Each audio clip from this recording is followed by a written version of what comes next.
So ayun, sinasabi ko yung mga sex life namin mag-asawa sa ibang mga expat doon. Nagalit ang asawa ko kasi sinabi ko rin sa kanya na pinagkukwento ko yung sex life namin, na tinira niya ako sa likod, sa puwit, ganyan. And then parang nalungkot yung mga expat na mga Pilipino. Sabi nila, bad sign na yan, Jasmine, kailangan mo na talaga makipaghiwalay sa kanya.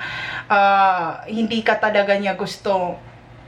Kahit anong gawin mo, hindi ka talaga niya gusto. So, yun yung mga sinabi ng mga expat na yun. Hindi ko na isa-shoutout kung sino sila. And tinawagan nila ako kung, Jasmine, okay ka lang dyan? Ganyan. And sabi ko, okay lang ako, ganyan. Hanggang dumating sa nagkaroon na kami ng anak. And maraming na-involve, maraming nangyari. Ang daming marami siyang mga kakilala na mga tao na kumbaga hindi dapat kilalanin sa buong mundo. So ayun, ganun ako sasabihin ko talaga sa kahit sino. Siyempre maghihingi ako ng advice nun.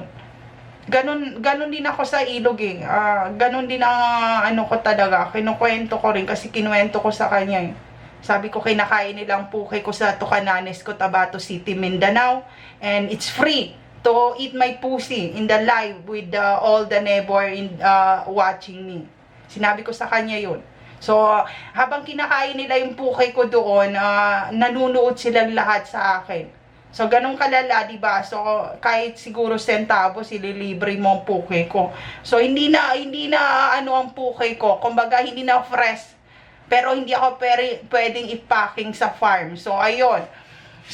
Yun lang. Ginagawa nila akong sex life sa Mindanao. So, anong gagawin ko? Nalaman ko na hindi ako taga Mindanao. So, imagine mo yun, kung anong sigaw, kung ilang kilometer ang sigaw ko, or ilang kilometer ang iyak ko, or ilang oras ako umiyak. Pag gano'n, kung sex slave ako, tapos malaman ko na hindi ako taga Mindanao, and hindi ako Muslim, tapos araw-araw kinakain ng tinggel ko, ang sakit kaya nung tinggel ko, na ano kaya siya, napunit kaya sa kakakain nung tinutsupa nila araw-araw.